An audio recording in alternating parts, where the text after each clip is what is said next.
Hey, this is Sabrina Monarch bringing you the astrology forecast for August 4th to August 10th, 2021. I am recording to you from my new space and I'm waiting on furniture being delivered tomorrow. So at the moment I am broadcasting from a exercise ball and some cardboard boxes and an end table, but we're here. We're being resourceful a la this new moon square Uranus and Taurus, which I'll be getting into in a moment. But despite the makeshift setup, I wanted to get on here. So yeah, we're here. So let's begin. And before we get started, please like this video, subscribe to this channel and hit the notification bell so that you know when new videos come out. And at any point during this forecast or at the end, leave a comment and let me know what resonated with you and how you're doing and how you're connecting to the transits. So this week we have a new moon in Leo, square Uranus and Taurus. So a lunation that would already have these Leo themes like creativity, expression, and play. It's going to be infused with the radical, innovative, electrifying, and freedom-loving quality of Uranus. It is as though then there is a thrust to this new moon around feeling creatively expressed in our sense of self or the circumstances that we have around us. Either we have some spaciousness to invent or create something, or we are feeling some necessity to befriend what we already are, given that Taurus has a grounded and resourceful quality. It's like intrinsic self-love, intrinsic worthiness, and then Leo expresses that energy outwardly. It is a pretty common orientation to wish our lives were different than they are, to be striving towards something. And the sun, after all, has this striving quality to it around self-actualization. As an energetic pattern, this kind of orientation can have a detached or dissociative quality, like any part of ourselves we put on a shelf that we believe we'll access when something changes. And of course, it's valid that we will feel different when we are in a different home or in or out of a relationship or in or out of a career, right? Like our circumstances do affect us. However, some grounded focus on what the nectar and the juice is of exactly where we are at now, exactly who we are intrinsically, can be an important awareness to cultivate, a source of inner freedom and accessible abundance that might grow with our attention. The sun being the light of consciousness, the sun being an agent that helps things grow in a literal sense on the planet. Resourcefulness is often deeper than we imagine. There are mysteries here. For example, the images that you generate in your imagination or visioning, or the feelings that you generate with your sensuality and your receptivity to pleasure. These are all forms of wealth. Intuition and recognizing an opportunity is also a form of wealth, like being receptive to resource, really. Confidence is like an investment in ourselves, the practice or embodiment of backing our own gifts or inherent worthiness. Consider how this new moon in Leo squaring Uranus and Taurus can be a portal for intrinsic discovery of internal riches, as well as how you honor this source of life within you. So before we get into our week, I'm going to share my screen and share a few announcements. One is that my debut novel, The Garden of Sleeping Hammers, is out, and you can purchase it through the links in the notes. Right now it's available through Barnes & Noble. I like the quality of the printing there in terms of like the matte cover of the book and the pages. It's like quite nice. I will be uploading it to other vendors like Amazon and whatnot at some point soon. But yeah, this novel, I'm really excited to share it. And if you have read it already, feel free to drop me a line and let me know what you think. I am really excited to hear how it lands with people. The next Evolutionary Astrology Intensive is beginning in November 2021. We had pre-enrollment through the Kickstarter. Currently, enrollment is forthcoming, so I will announce when enrollment opens, but for now you can check the link in the notes and learn more about this course, read student testimonials. I absolutely love this course. I love teaching it. I love the community that forms, and I love sharing this comprehensive introduction into the world of both evolutionary astrology, but also really this big emphasis on having a personal relationship with astrology. And then there is a new episode of Magic of the Spheres. I am delighted about this episode. It's called The Eroticism of Saturn and Crystallizations from a Saturn Return in Aquarius with Ari Felix. Ari and I are both Saturn and Aquarius individuals, and we waxed poetic on this placement, and it was just deep. I'm really stoked on this episode. So you can find that on Magic of the Spheres podcast, and I will get back into our forecast. On August 4th, 2021, the sun in 12 degrees of Leo will trine Chiron retrograde in 12 degrees of Aries at 3:41 p.m. Pacific. I did forget to mention that if you want to read the forecast in written version, you can always find it at monarchastrology.com. I am reading and adding extra commentary. So sun in Leo trine Chiron retrograde, 12 Leo sun, 12 degrees Chiron Aries, scrambling my words here, at 3:41 p.m. Pacific, August 4th. So the fire signs, Aries, Leo, and Sagittarius relate to creative self-actualization and the hero's journey, the mythic quest. Like fire is all about that sense of special destiny. Chiron and Aries as a longer transit, I think it's around 13 years that Chiron's in Aries, I'd have to check, is generally speaking to activations and initiations around courage. It is through self-awareness that we recognize our fears, as well as our longings and desires and resistances and fears around pursuing these dreams, right? So we have to be honest with ourselves first to recognize where we're at, what we want, and where we are feeling resistance.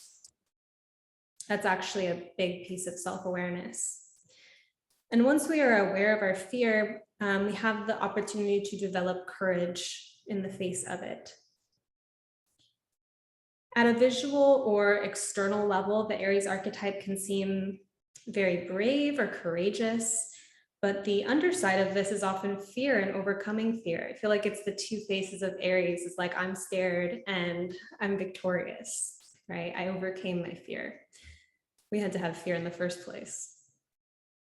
So if there are places in your life that you are currently harboring a lot of fear, this may speak to a developmental process of self that is occurring. Even if it's just basic fear, basic anxiety, and the process of feeling basically secure and safe in the world, right? Which is not about the world becoming safer necessarily, because the nature is brutal in some expressions, right? Like there's natural disasters and volcanoes and go into a jungle and tell me that it's safe, right? So sometimes when I think about basic security in the world, there is a dimension of making the world a better or a safer place. That's like a social infrastructure kind of thing. At the personal level, it's like feeling like you have your own back, or like you can trust yourself, trust your instincts, trust your intuition, know that you have, know what your skills are and know how you deploy those skills. Those would be kind of ways, the Aries ways of feeling safe and secure at a basic level. But then at other levels, say, if we get more specific, more nuanced or whatever about these fears, like as example, some people are afraid of expressing themselves fully within their family dynamic, or perhaps within their relationships, right? Like just being honest. And let's use the family one. At a mythic level, this relates to the individuation process or leaving home, as well as the reintegration process of the return home with new knowledge to share. There may be more than meets the eye in the friction of a situation like this. So consider where your cutting edge is, something you desire, but are also afraid of moving toward. So let's use the relationship example, say like being honest, increasingly honest in intimate relationship. It's like the fear involved in that is the fear of being seen, or the fear of truly being vulnerable, or the fear, if I'm that vulnerable and I get that close, then there's more to lose, whatever it is. Developing the particular courage of being more honest interpersonally would be a huge, life enhancing growth edge.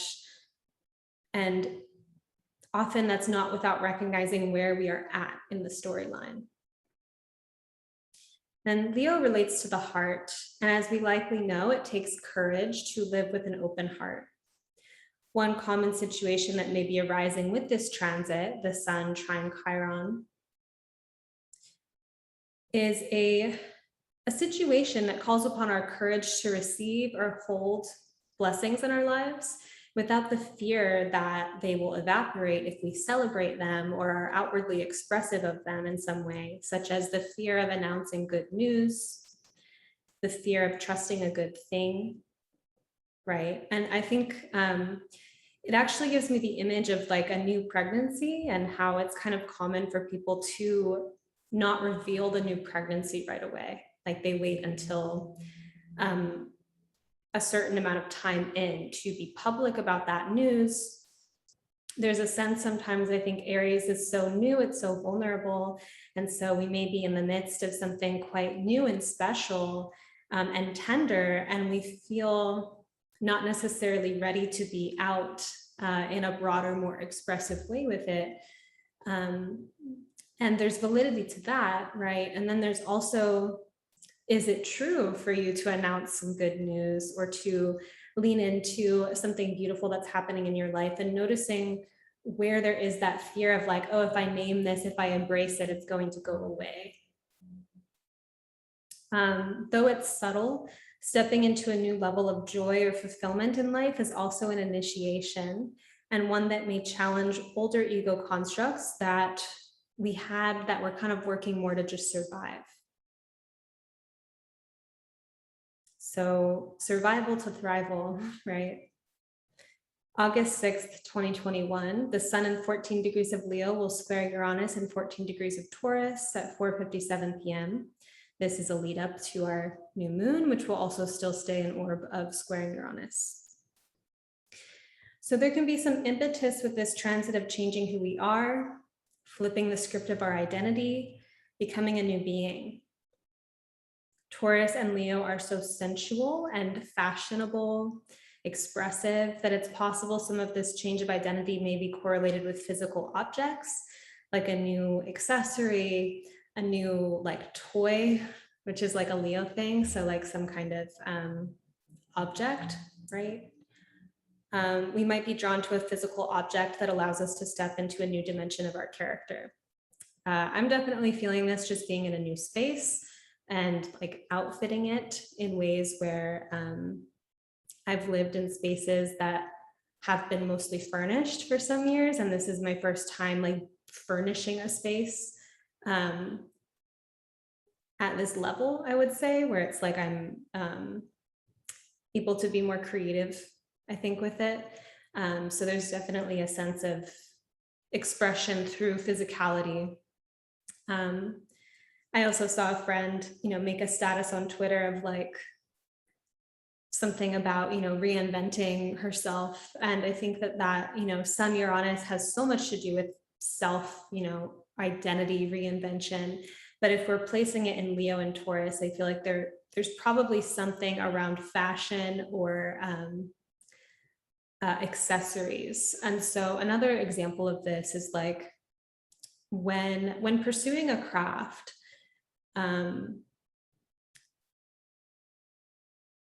within your means, right? Like obtaining items that relate to it. So if you are starting like a new sport, you get gear. Or if you're writing a book, you have a writing desk that you feel good working with. And I think it's interesting the way, people can often deprive themselves of the proper accessories for their endeavors because there's a scarcity thing going on, or like, I'm going to keep this really inconvenient, super broken object because I, want to be like resourceful and whatever. But it's something that I use every day. It's something that I need. And I have to go through all these hoops to do something, versus when you find a accessory or an object that helps you play with your creativity with more ease. And so I'm not saying this to be, oh, like just throw it out, get a new thing, right? But thinking about like, if your physical landscape and the things that you have relationships with. So, this microphone allows me to broadcast to you. It meant something to me to get this microphone, right? So that kind of sense of the creative utility of the objects that you have a relationship with. And then another possibility that's not so material, but still has a kind of embodiment factor, would be generating the experience or the object from within. So creating a piece of writing. So the writing almost becomes an object, like you created a poem or something. Creating a dance, like creating something with your body with movement, or embodying yourself in a new fashion. It's super Sun Uranus, like this combination of planets and individuals, to be so weirdly self-aware of one's own mannerisms, and just like how you occupy space. And so thinking about, I don't know if you're the kind of person who does this. I do it, right?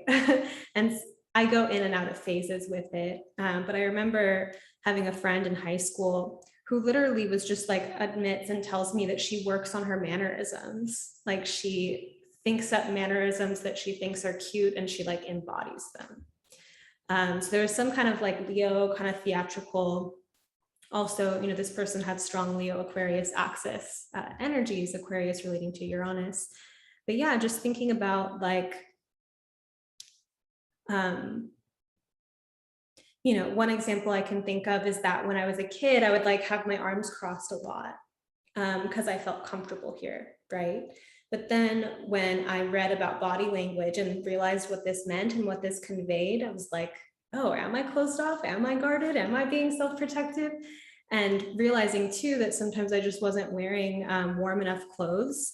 So I would like not dress appropriate for the weather and then be like all contracted, right? And so realizing that for me, like sprawling out and taking up space as I sit was something that I weirdly could practice because it was more comfortable for me to like pretzel up, right? So just thinking about those kinds of ways that you gesture or ways that you inhabit your body and playing with that.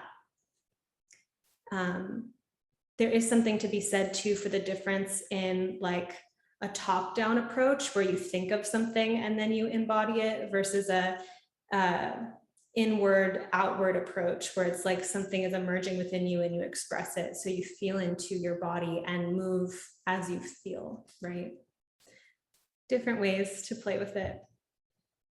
August 8th, 2021, Juno in 8 degrees of Sagittarius will conjunct the lunar south node in 8 degrees of Sagittarius at 2:45 a.m. Pacific.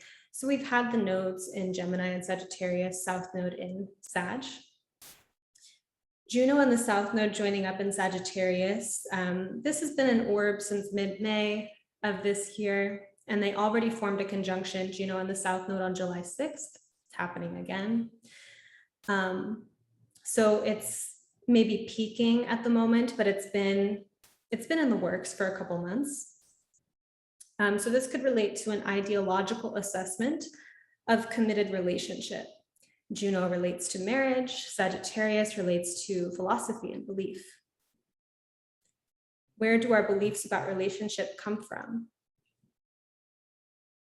Sagittarius relates to worldview, which can be cosmic, religious, spiritual in nature, as well as social or political, right? So what's your social idea of relationship? What's your cosmic and mystical idea of relationship? And about committed, like where's the source of your devotion to a relationship? And then the South Node archetypally, so this is Ketu in the Vedic vision. This is the tail of the dragon. The North and South Node represent this karmic dragon, the North Node being the head and the South Node being the tail. And the nodal dragon, so the tail, has this windy, sweepy energy, kicking up debris on the ground and bringing them up into the air. The South Node works in this way to reconstellate familiar patterns from the past. So that's both a personal past, like past lives and ancestral content, as well as a collective past, like history. Right? So just feeling into that of like something from the past that's settled into the ground sediment, and this force that kind of kicks it up so that all this dust is up in the air, and it feels like it's our current reality, but it's a kicking up of something from the past. And how we interact with what is swept up into the air, these elements of the past, determines what kinds of karma we create and perpetuate. So if you sense into things subtly, this game of recognizing karma and how we latch onto or let karma go is like a subtle art that can open up, especially with studying evolutionary astrology. So the opportunity is to become aware of the dynamics we exist within, and then to make increasingly conscious choices. If we apply this to relationship, Juno on the South Node, there may be unconscious or socially inherited ways that we participate in relationship. Well, of course there are, but I said there may be. Our social conditioning or personal familial conditioning has worked to reinforce certain ways of relating. And if we never philosophize about this or question any of it, we're kind of just repeating the patterns in a lot of ways. Sometimes it's through aversion, like there was something that we didn't like about our upbringing. And so then if we go on to be parents, we're like, I don't want to raise my kids in this particular way. Or we see the way our parents related, and when we go into our relationships, we're like, I didn't like that my parents did this, I'm going to do it differently, right? And so feeling into the karmic possibility that we can choose family dynamics that reflect certain things that we want to perpetuate, like, oh, I loved this about my family, or it was so natural in this way. Like in my family, we were really bookish. Like reading and writing was super encouraged. And like, this is what I do, so it was a perfect kind of container for that. And then as well with what we dislike about our family, it could be things that we realized in prior lives and we're like prone to witness and see that in the current life in a way of like, I am not that, or I don't want that. But seeing it, having it reflected, having it kicked up in the air gives us the chance to have that conscious awareness in this lifetime. A little bit esoteric. It's worth mentioning that not all patterns need to be changed or changed dramatically. We often inherit things from our past lives or our ancestral lineage that are valuable, like certain affinities and gifts. Becoming aware of these things can be a moment for gratitude. Were there things about your family or upbringing that taught you about relationship that you would want to bring forth into the future, versus what would you change? And this same day, let's see, it is the 8th, we have a new moon in Leo at 6:50 a.m. Pacific. This new moon is square Uranus and Taurus and trine Chiron and Aries. And these aspects we just explored. The lunation will also be in a wider opposition to Saturn and Aquarius. So we had that Sun Mercury cazimi opposite Saturn last week, which I wasn't here on YouTube or on the podcast, but you can read the forecast at monarchastrology.com for last week. And then at the upcoming full moon, I always look at the upcoming full moon when I look at the new moon, because you have the seed of the new moon and like the full expression at the full. The moon at the full moon will be closely conjunct Jupiter in Aquarius. So that's fun. That's very, we're looking at this Sun Uranus moment blooming into a Sun Jupiter. Like there's a lot of ripeness for discovery in there. So the new phase of the lunar cycle vivifies the Uranian themes here around innovation or becoming a new version of ourselves. New moon, Uranus. It is not necessarily becoming an entirely new person, like imagine that dramatic of a shift, right? Which can happen, like a person flipping, right? It's usually more extreme. And I've been there before. You know, when you like flip pretty radically and people are like, who are you? You don't seem like yourself. And you're like, I'm having an awakening. Like that can happen, right? But at more subtle layers, you know, sometimes those really dramatic awakenings happen because we wake up of like, oh, I've been living a lie and this is who I really am. And it starts to like come out, you know, but when you are already in this kind of path or habit of living in accordance with your truth, these kind of blooming emergences, it's like layer by layer by layer. And this inner revolution with this lunation may be located in a particular area of your life. See where 16 degrees of Leo is, see where 14 degrees of Uranus is falling in your chart by transit.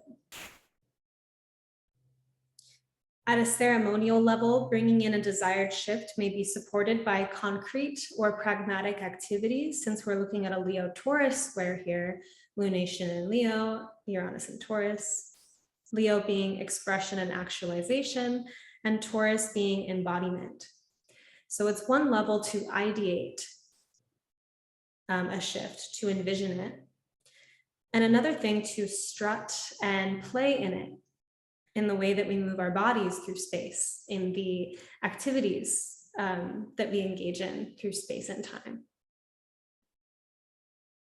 Right? So I use a lot of writing metaphors because that's just what's accessible to me, but it's like you have the idea for a piece of writing, you actually sit down and write it. Like Taurus is like, okay, let's ground it. And I think a lot of manifestation activities have that particular angle of like, you visualize it, you see it, you feel it, and then you take actions to materialize it.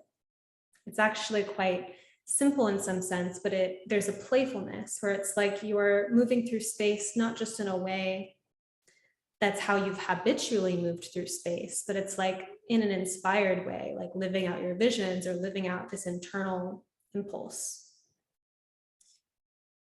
On the other hand, something that I wanted to point out as a possibility that's less fun is that there can possibly be a dysmorphic quality contacted through this combination, this lunation, where we feel a different way than we perceive ourselves when we look in the mirror. And I don't mean this limited to appearance, so that's certainly a common way that we think of dysmorphia. It can also be a life circumstance that we do not feel fits us or our concept of ourselves. Like it's jarring or just doesn't kind of fit. On the flip side of this, there is a radical joy in being surprised and delighted by our own expression, enjoying how we see ourselves or enjoying the creations that come forth from us. And I think that sometimes that sense of it becoming fun is where we're tapped into who we are, who we deeply are, not this abstract vision of who we think we should be, this box that we've created in our minds and that we're trying to, like, from a top-down way, fit ourselves into. And so we don't fit our vision of ourselves. You know, what is it like? It's like thinking actually with children, right? So you're raising a child. Are you trying to fit that child into your vision of what activities they should be good at and what things you don't want them to explore, versus are you tuning into what they're interested in and what affinities they're showing and kind of cultivating and supporting that? And so at an inner level, it's like we do have an internal truth, we have an inner nature, And the practice of really cultivating and loving and protecting and caring for that part of ourselves, there's a blooming that can occur in that. And that's different than having a vision. And I love, being a visionary. I'm not against vision, but sometimes the vision isn't true. And so if we're taking this ideation and trying to box ourselves into it, it's like going to have a dysmorphic effect naturally. And on the other hand, sometimes there can be a creative tension in that that's valuable. Like if you're taking a vision that doesn't quite fit your embodiment, and you're working out kind of like the kinks around not being able to resonate with that vision, like imagining yourself with more money, or imagining yourself in a healthy relationship, and then feeling like where your body, where your system cringes at those things, where there's that kind of static, right? And so visioning and imagining can actually help work through some of these things. But the tension of Leo and Taurus is one of discovering the sensuality of our inner expression, the radiance that comes forth from inhabiting our form. This speaks to some level of resourcefulness, working with the material available to us. And so what I mean, the material available to us is like who you are, right? Like what's happening within you. We're, I think, in this culture really trained to live externally, like to see other visions of success or beauty or how things ought to look. And then we aspire towards those external visions, as opposed to dropping into like, well, what does my soft body want? Like, what's my true desire? What are my gifts? And like really kind of cultivating and then outwardly expressing those things. The process of truly befriending ourselves and our lives can be full of surprising developments. Like there's a seed within us that blooms with our attention, presence, and facilitation. A deeper mystery here is listening to it, that deeper thing within us, as opposed to trying to shape and contort ourselves into something that abandons that deeper internal thing. Another metaphor or reality to consider here is the way that we might have a vision or a plan in our minds for something that we're creating in our lives, or an art piece. And it does not come out exactly the way we envisioned it, but it takes on a life of its own, often in a way better than we could have imagined if we are willing to let go of our attachments. How much space are we granting for an organic emergence?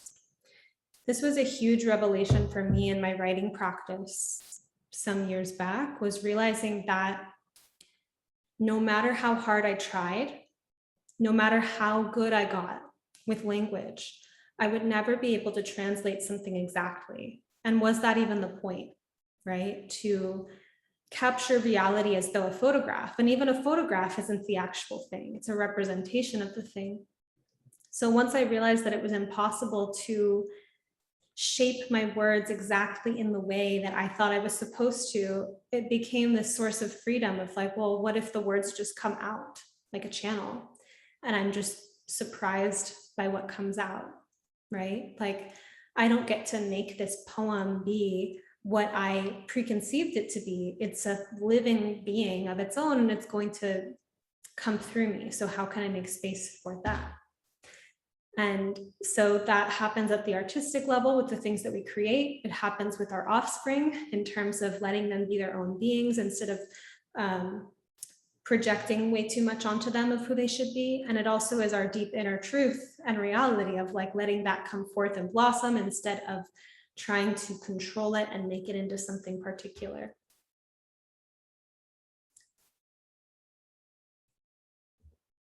August 9th. Venus in 22 degrees of Virgo will oppose Neptune retrograde in 22 degrees of Pisces at 5:20 p.m. Pacific.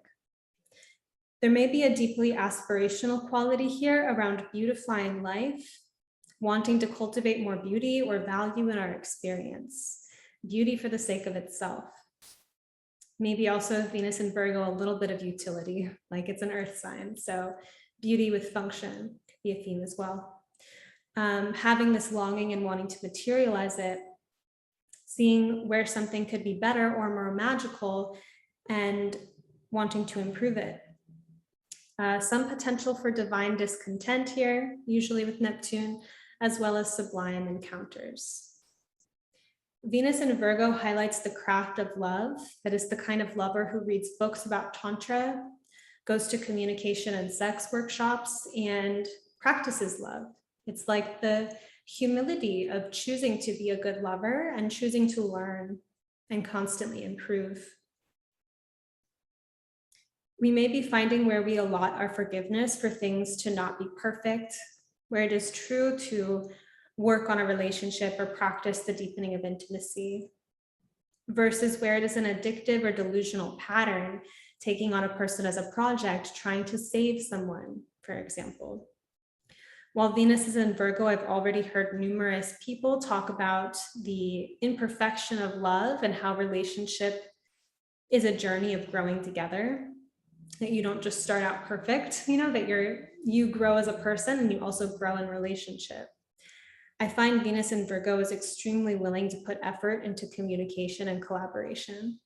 Venus in Virgo may also relate to the presence of or non-presence of reciprocity in this arena, how both or multiple parties are contributing effort, how both or multiple parties are willing to assess things and alter and improve things. And then August 10th, we have Mercury in 28 degrees of Leo, opposite Jupiter, retrograde in 28 degrees of Aquarius at 6:20 p.m. Mercury and Jupiter as planets already represent opposing qualities, and here they are in opposition. Jupiter is the bigger picture, Mercury is the details. Jupiter tends to bring information together and incorporate and include things, at least under a particular philosophical umbrella, right? Like as a teacher, which is a Jupiter thing, I find myself doing this in astrological spaces where because we're learning the language of astrology, whatever we bring into the space, it's like we make correspondences with what it relates to in a chart or what it relates to astrologically. So it's like, everything's astrological here. Now, if I use that energy out in the world in non-astrological spaces, it would definitely annoy people, right? And people that have judgments about astrology, I can connect with them. But if I say like, oh, wow, this thing you're saying is so like this thing in your chart, or it's like the transit, I just watch them frown instantly, right? Like it's just not what they want to hear, and it creates disconnection. And Jupiter can have that kind of quality to it as well. Like it is very enveloping and kind of like bringing everything together and about unity, but within a particular belief system, and there is room there for ideological disagreement. Mercury, on the other hand, picks out specific data points and asks, what about this, right? It's like Jupiter is the preacher and Mercury is the kid in the pews asking questions that annoy the fuck out of the preacher. Like, stop, just have faith. Like, don't ask that question. Jupiter promotes faith and Mercury promotes logic, right? So even like, to bring it back to astrology, it's like, I'm not super intensely interested in the question of how astrology works. In some ways I am, but I'm not interested in it as permission to see the workings of astrology. Like astrology is just something I see in the world. I don't need to know why it works to believe in it. And so the kind of mercurial kind of combative question with astrology is like, well, what about two people born on the same day in the same place? Why are they not exactly the same person? And it's like, well, you're trying to pick apart the system, but probably when you ask a question like that and you're asking it with this kind of desire to like throw a wrench, which Mercury will do, into the system, it's like there's some kind of resistance there around the faith or around the kind of like mystery, right? On the other hand, you can get philosophical about the mercurial, like how something functions. I think I'm going to leave this little rant behind because I'm still working on articulating some of these things, because for me, the way that I talk about astrology is not really speaking to the, like, I'm not the kind of person who's like, hey, I once was a skeptic, I get you, then I found astrology, let me show you the way. Like, I've never been a skeptic. So I don't even have those forms of like mapping within myself to appeal to that kind of mind. And I get annoyed, honestly, if someone wants me to go there in a way of like, you need to prove astrology to me, and I'm going to ask you these hyper rational questions that are actually subliminally informed by a materialistic scientific worldview. Like all of, like, I'm just gonna implode, right? So I'm working on getting my thoughts organized there so that I'm not just an ass when those conversations come up. Look at me, I'm just like, I can't even. Why did I go there? Okay, Jupiter opposite Mercury. Maybe I'm constellating it. Jupiter in Aquarius can represent our register of a bigger picture system awareness. So understanding social networks and infrastructures and ecosystems. It may be our understandings of how things are at a deeply objective level, as well as a subjective tinted worldview that we put onto things, a school of thought that we're viewing things through. Could also be the philosophy, right, of a system. So any kind of matrix worldview lens, like if you go into a space, if you are analyzing, say, like let's take the pandemic, right, that affected the whole globe. You could look at the pandemic from a spiritual worldview. You could look at the pandemic from a conspiracy worldview.